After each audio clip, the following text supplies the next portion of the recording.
Welcome to Photoactive, a podcast about photography and technology. I'm Kirk McElhone. And I'm Jeff Carlson. You can find show notes, including any photos we discuss in this episode, at photoactive.co. That's photoactive.co. So we had two choices for today's episode. One was the 2-hour deep dive into the Apple Watch Ultra 3 because we both have them. Now, I had mine in the previous episode, and Jeff just got his yesterday, I think. And the other is an idea that I wanted to talk about, and this is a little bit vague, so we're going to sound like two guys rambling in a pub after 3 Guinnesses. Mm-hmm. The idea that I've been thinking about is it's not just me who's not excited by new technology. A lot of people I've been talking to, and it could be a question of age and that we're getting blasé after writing about this stuff for 20 or 25 years, but that we're kind of reaching a plateau with a lot of technology in terms of quality, in terms of what they can do to improve the devices. And we'll talk about the Apple Watch in a little bit because that is kind of a plateau. But we want to focus on cameras.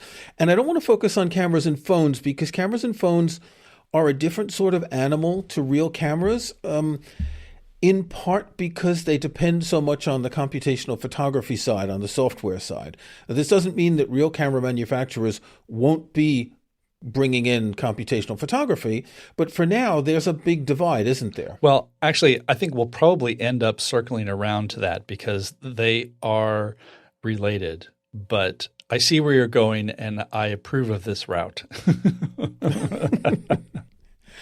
Well, the idea is, and you didn't really want to get a new iPhone, but you did because you're on the iPhone upgrade program and you're writing about it and all that. And I didn't want to get a new iPhone last year, and I didn't get one this year. And I only got it last year because Apple was like, we're going to have all this AI stuff, and then it was never there.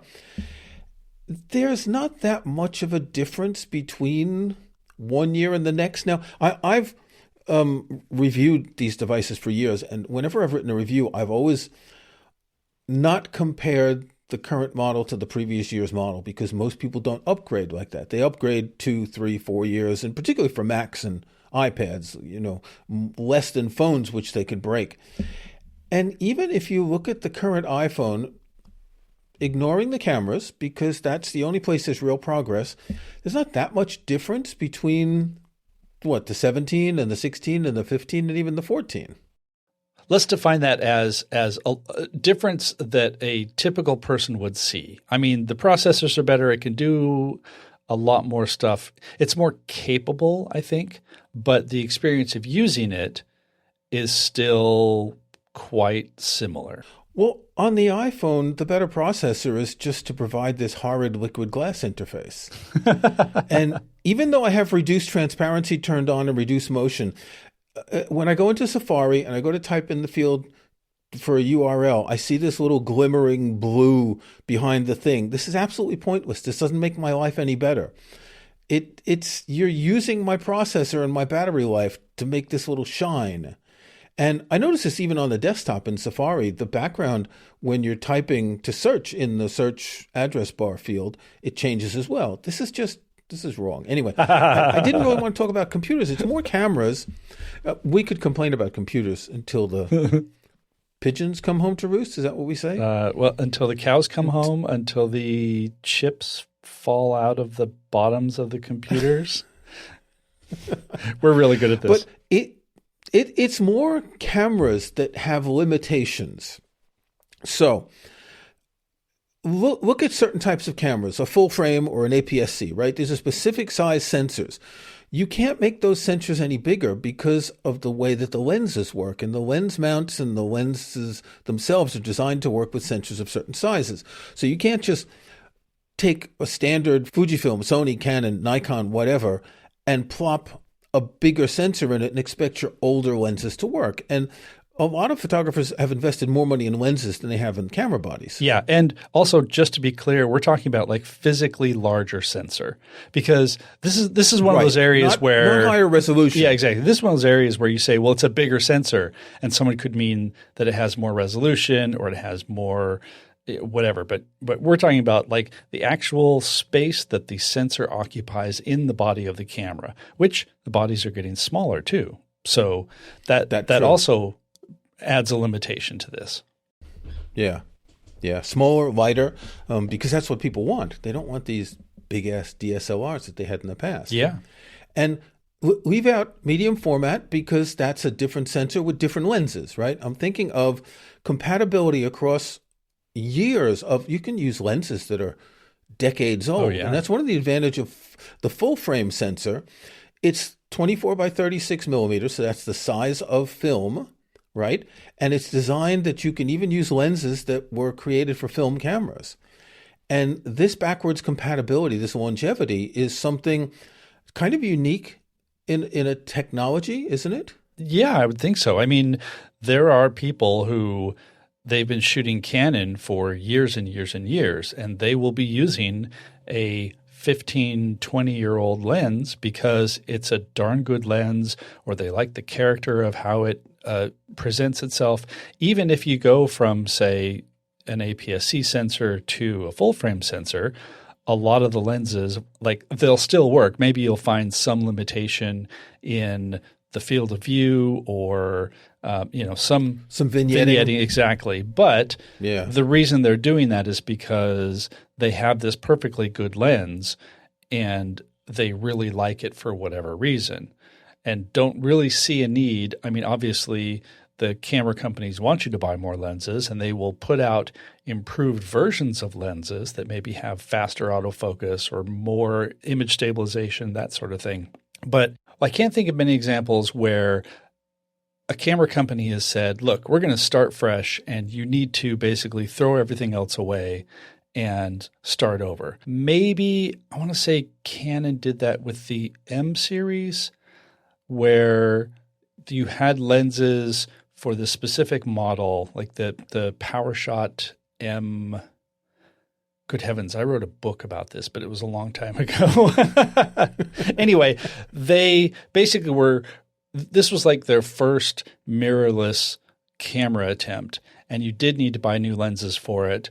And I believe last year or the year before that, they phased out that model. That means you're not going to trust Canon anymore if they introduce a new model that requires you to buy new lenses. Well, maybe. I mean, I think basically this was like a little branch. They made this camera because they knew they needed to get into mirrorless, but they didn't have the capacity to really go full bore. So they kind of dipped their toe into mirrorless because obviously DSLRs have been their bread and butter forever.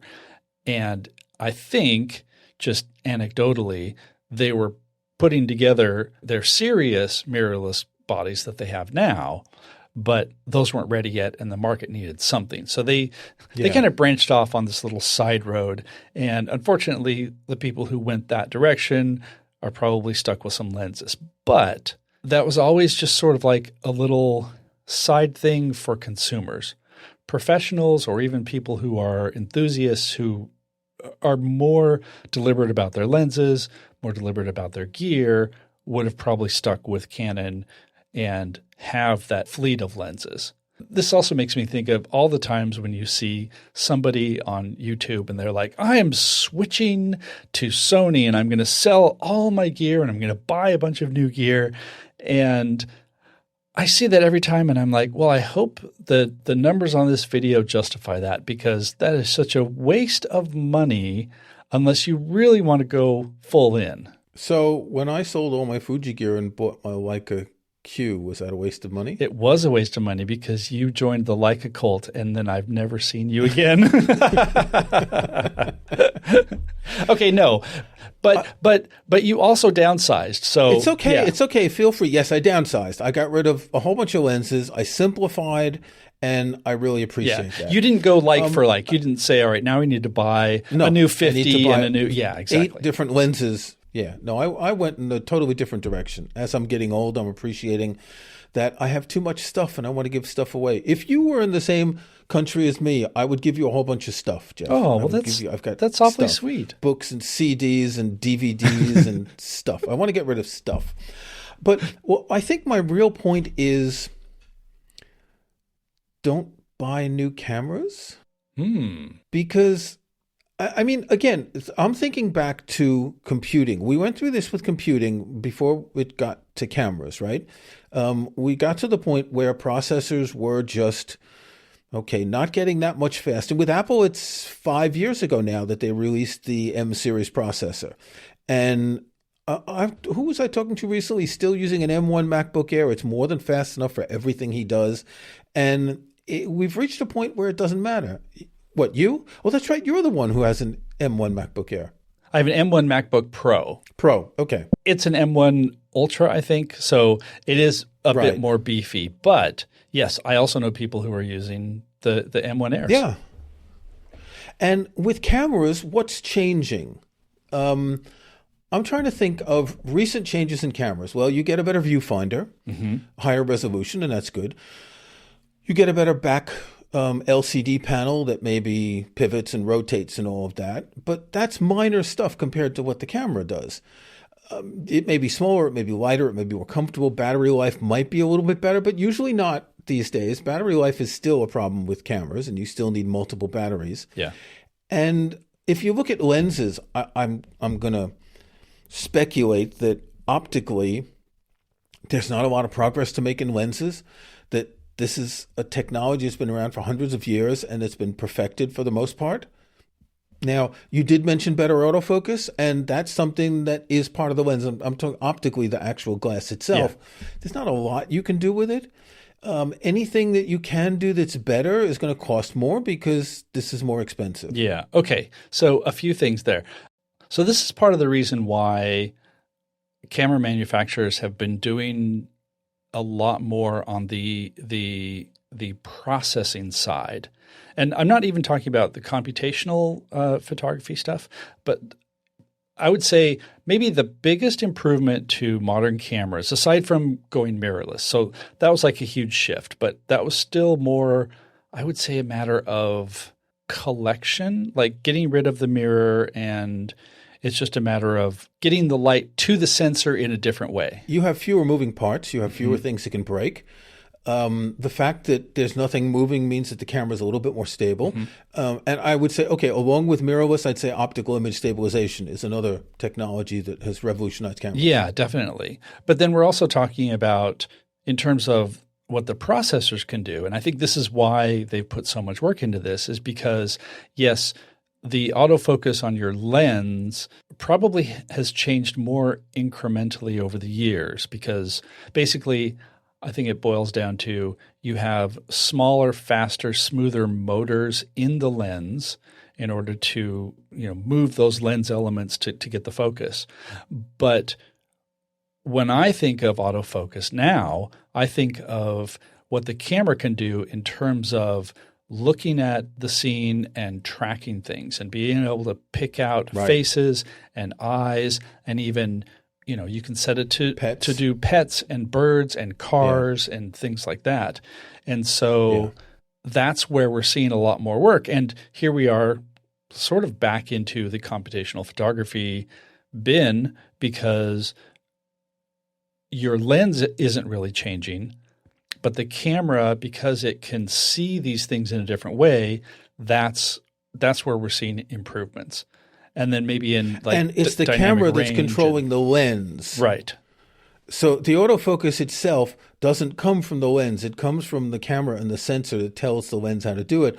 But the lens itself can have better motors, as you said earlier, and more ways, and even have optical image stabilization in the lens sometimes instead of in the camera. So we do have improvements there. And also in the camera, we're now seeing in-body image stabilization much more prevalently than we did.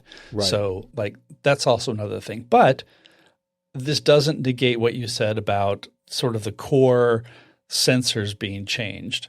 Again, you mentioned size of the sensor. And the first thing that comes to mind to refute that is, well, sensors can get more dense. You can have more photo sites on them, but they could be smaller, and the technology is improving so that they can collect more light, et cetera. And I don't know where that is. Are we on the verge of seeing maybe an 80 megapixel sensor that fits in the same size? I'm not as up on that technology, but it has been relatively stable for a while. Yeah. Which is why the camera companies are like, okay, well, what else can we do? We have the core engine. How can we differentiate ourselves through software, through these other extra features. Don't forget that there's a bottleneck with the processor. It's how quickly the camera can read the light from the processor. Yes. So if you make a processor with twice as much resolution, it's going to take twice as long, or let's say 80% longer, because they've optimized that a little bit. So you've got a whole image chain inside a camera, which isn't as complicated as an iPhone trillions of operations per second, but it's reading data from left to right, line by line across the sensor and piping it onto your SD card, or cameras now have internal memory, which can make it a little bit faster. But there are all sorts of these physical limitations that they can't get around. Yeah. In fact, I would guess, and this is pure speculation on my part, but I would guess that the people who are working for Canon, Fuji, Sony, they are looking over the wall at Apple and Samsung and looking at the hardware that they're able to put in and just drooling at the possibilities of having sensors that are that fast. Now, Apple can get away with it because A, they spend billions and billions of dollars and have some of the best people and the best resources and all of that. They can create hardware that is dedicated just to that task. So that's sort of on another level. But the other camera manufacturers, they have to deal with a lot more data, bigger image sizes, and also, they are not selling millions of iPhones every hour, and so they can't invest those resources. Even if Canon and Sony are doing well, that's kind of like a whole nother level of development that becomes its own bottleneck. So let's just look at the finance. I just looked this up. The global digital camera market was valued at $24.08 billion in 2024. That's not even 1/4 of Apple's profits, 1/4 being 3 months of Apple's profits. They're doing what, 50 billion in revenue per quarter. This is the total global camera market, which includes what, half a dozen big manufacturers, some smaller manufacturers, cameras, lenses, the whole thing, 24 billion. It's a drop in the bucket. So none of these companies have the money to do this kind of investment. Now, there are companies that they don't just make cameras. A lot of them make medical imaging devices, and some of them make telescopes and high end and maybe even things for, the defense industry. Yeah. But they don't have the money to invest into a system on a chip the way Apple does. Yeah. Although I would point out that some of them are sort of doing this out of necessity. Like, I want to say OM Systems. OM Systems, yes. Formerly Olympus. OM Systems, formerly Olympus, they have been doing a lot of work in terms of their computational processing, photography processing, because they see this as a way of standing out beyond the other manufacturers because they don't have the scale. They don't have the size of Sony. Right. So they're actually doing some interesting things, and I think that's just out of necessity because they can say, look, we're going to put our resources into this kind of stuff and not necessarily these core components over here, which are perfectly fine for most people. I think that's also another thing we have to bring up. That's another thing. Is that you as Mr. Joe photographer who wants to go out on the weekends or shoot family events, things like that, do you need a 60 megapixel sensor? Well, probably not. Do you want one? I'm sure you do. But for what you are willing to pay for a casual photographer, and for a long time, like this is what sustained the photography business. So it didn't have to be the best. You would go to Costco and you would buy a Canon DSLR that was really like 6 years ago technology, but you could get it for cheap. It was a quote unquote real camera. And for a lot of people, this is what they got. Like they wanted to step up from a point and shoot, and they got this, and it's been perfectly fine. And I know people who still have those cameras, and they still use them because it gets the job done. And then, well, now they're all still in closets because of iPhones, but and so that whole middle just got scooped out, and so now that makes it even more important for the camera companies to do something either innovative or on the sort of software processing side. Because also you have to remember all the things that we're talking about, not just the processing, but like hardware is expensive. You can't just say, all right, we're going to spin up a 60 megapixel APS-C sensor. That's a massive investment in infrastructure and all of it. Okay. Now it's time to do part 2 of this episode where we talk for 3.5 hours about the Apple Watch Ultra 3. And what got me onto this idea of talking about the technology plateau is that one of the reasons that I bought the Apple Watch Ultra 3 is that I've had 10 years of Apple Watch series watches, and I am so bored with that boring squircle. Now, yes, the Ultra is a squircle, but it's a little bit different. It's flat on top, which interestingly makes the display a little bit bigger when you think about it.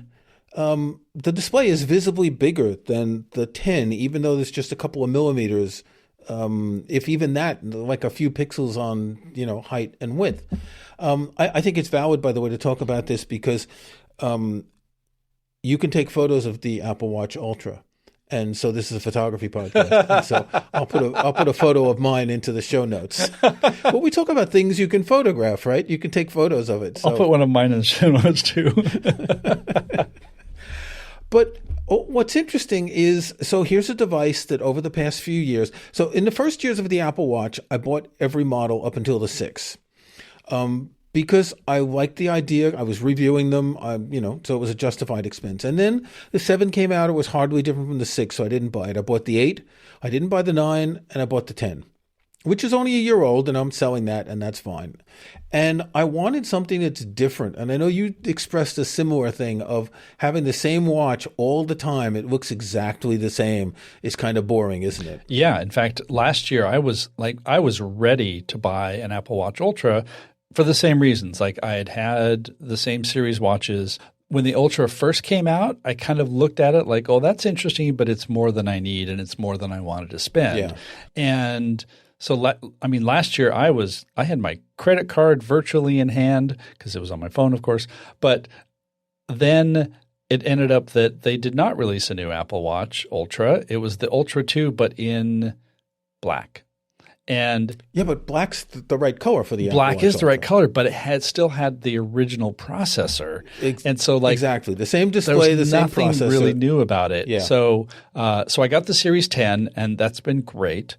But this year I decided, since they upgraded it, although interestingly the Ultra 3 now has the same processor as the 10. It's a better processor than what was in the Ultra, but the 10 is now on everything. So Apple clearly thinks that's good and fast enough for now.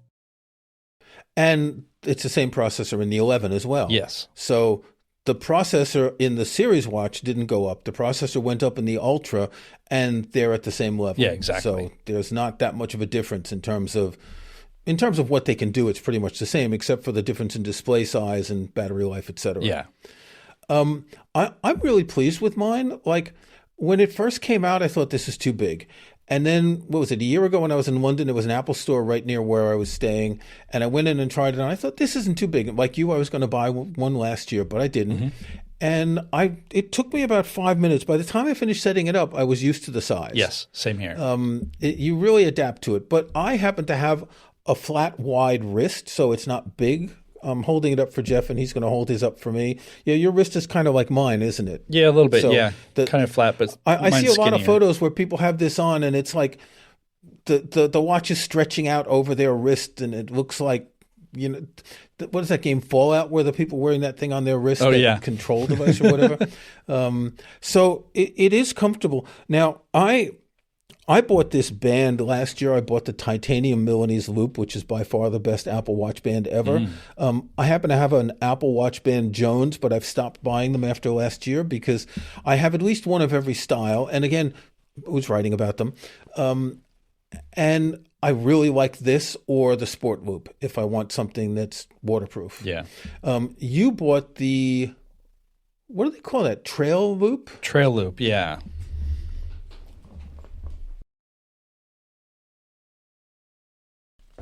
You bought the trail loop in, what's that color? Terracotta, Dirt path? I think. Not dirt path. Yeah, that's what it looks like. Terracotta. You see, unfortunately, you don't have the orange trail loop, which would go with your phone. I have this, and I bought it when it came out. I don't wear it a lot. I kind of like it. I like the color. But you got dirt path. No, No, we've already established that orange is the best color, and I did consider it, but totally. But this terracotta, like, it's still orange. It's just more of a muted orange. I like it a lot. So it's not bad. Of the colors this year, well, I think they had a blue that was kind of nice, but yeah. In any case, we're up to date with this, and again, you can take pictures of it. Yes. And as we mentioned last week, there is when you take a photo with your iPhone, after a few seconds, a button comes up on the screen of the Apple Watch, and this is all the Apple Watches in watchOS 26, that you can tap to open camera remote. So this is the kind of thing, if you're setting up a camera someplace to take a picture of a bunch of people, right? Yep. You've stuck it on a wall with a suction cup, whatever young people do to take selfies. And then you can just tap it on the watch to get the remote and control it from the watch. And that's practical. So that's another reason why we should be talking about the Apple Watch on this podcast. Exactly. You can control an iPhone with it. I knew we'd get around to that. Yeah. Any disappointments for you? Anything you're missing? No, I've had it less than 24 hours, so I can't really say that. I'm still trying to figure out how I want my Apple Watch Ultra faces set up, because there are three or four faces that are specific to the Ultra. So I need to play with that, and I just haven't had a real chance to do it. Nice. Yeah, I've got two of them. Now, I've always had multiple faces because I don't want to put 17 complications on one face. Yeah. I can just swipe to another face that has the complications I need. And the one I'm using, I think it's called the Waypoint face, and it's kind of like a circular thing, and it's got a compass. And so, like, it'll mark your parked car or any waypoint you want to put on maps. And next time I go trekking in the Himalayas, I'll set up a whole bunch of waypoints, and I'll use that. What I find interesting is I see on social media, and I kind of work in groups where people talk about this kind of thing to know what normies are talking about. And there's so many people who buy this. I don't run. I don't jog. I don't hike in the wilderness. I just want a watch that looks nice. And it does look nice. And I think it looks, I think the plain Apple Watch, I've been noticing it on TV a lot. In TV shows, particularly any show on Apple TV Plus, right? There's old people watch. And it just kind of looks tacky now. And it's not so much, the ones that look tacky are the aluminum ones, right? If it's black, it doesn't look that bad. But the aluminum one, the way the colored band goes into the aluminum and the top is dark and the aluminum, because whenever you see it on a TV show, the display is always off, right? They don't want anything coming up on the display when they're filming.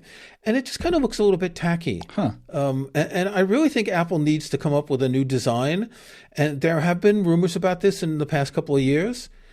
Maybe for next year. I don't know why they don't have a round watch. I know Samsung does a round watch, and Garmin, which is a different market, really, they have round watches. I think Apple needs to come out with a new design to revitalize the watch in people's minds, because now it just looks like, a smart swatch that everyone's got the same looking watch and it doesn't look different except for the band. Well, you know what? I think that's it, because if you remember when the watch came out for the first time and we both got them, and that was a novel thing. Like, you never saw people with an Apple Watch, just like way back when you never saw anybody with an iPhone, just like way back when you never saw somebody with a laptop at the airport. And now all those things are everywhere. And so, I mean, I would like to say that I bought this because I am updating my Take Control of Apple Watch book, and it's like I have a work reason to do this, and I do not go hiking in the Himalayas, but I do go on walks, and I do have a stationary bike, all those things that I could do with my Series 10 watch. Honestly, I saw a couple people that I know and I respect wearing one of these, and I was like, that looks really good. And Like The Ultra, you mean? Yeah. the Ultra, yeah. And that's what sold it on me. Like it's something that looks good. It looks different. Peer pressure, Jeff. It's total peer pressure. Oh, absolutely. Yeah. Yeah. I will absolutely say yes to that. But, you know, and as a consequence, I get much better battery life and things like that. So, yeah. If you like the Apple Watch, check out the Ultra. I think it's worth it. Do we want to do snapshots? I could do a snapshot if you have one. I've got a really quick one. I watched a film this weekend. It was Mission Impossible: Final Reckoning.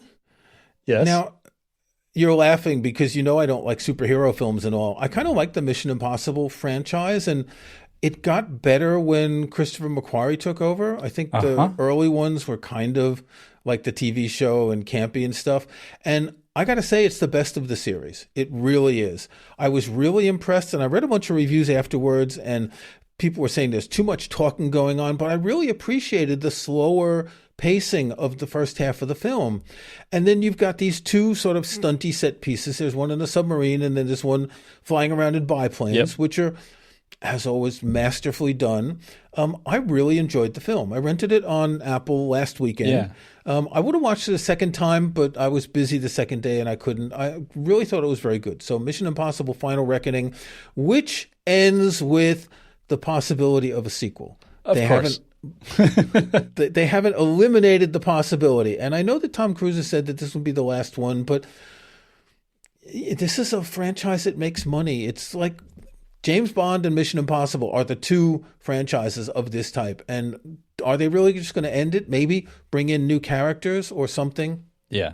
What about you? What's your snapshot? My snapshot is actually a camera thing, which is kind of funny. There's a company called Freewell that make accessories for camera stuff and iPhone stuff. And so what they sent me was basically a case, but also a little circular polarizer. Sorry, and this is for the phone. And what's nice about this is that when you have it in the case, it's got a little magnetic snap that puts the polarizer over the little island where your phone lenses are. And the circular polarizer, like you can turn it because it's a polarizer. And even though I'm well documented as not really liking iPhone cases, this wasn't too bad the couple times that I've gone out with it. Now, the funny thing is I'm showing Kirk the polarizer and the case because this is a case for a 16 Pro, and my 16 Pro had to go back to Apple. So I've asked if they have a 17 Pro case they can send so I can look at this in more depth. But this is one of the first times that I've run across something like this where I say to myself, all right, you know what? Maybe this would be worth having the extra bits to it, just because there's so many third-party doodads and gizmos and lens attachments and stuff. And I think we've talked about this a little bit, but yeah, it ends up being too much stuff and I don't use it. And this seems like it might actually be useful. So I think that's clever. I think I always like having polarizing filters, and I never considered that you can't really put one on an iPhone because it's 3 lenses. So the one you're showing there, it's like the size of a bottom of a Coke can, so it can fit over all 3 lenses. Or the iPhone with 2 lenses or whatever. And I find that really practical. Okay, in our next episode, we'll be talking about something even more interesting about cameras. Until next time, Jeff. Until next time. Thanks for listening to Photoactive. You can find show notes, including any photos we discuss in this episode, at photoactive.co. That's photoactive.co. We couldn't afford the end. You can join our Facebook group at facebook.com/groups/photoactivecast. That's photoactivecast in one word. You can subscribe to Photoactive in your favorite podcast app or on Apple Podcasts. See the links on our website. And think about leaving us a rating or review in iTunes or in your podcast.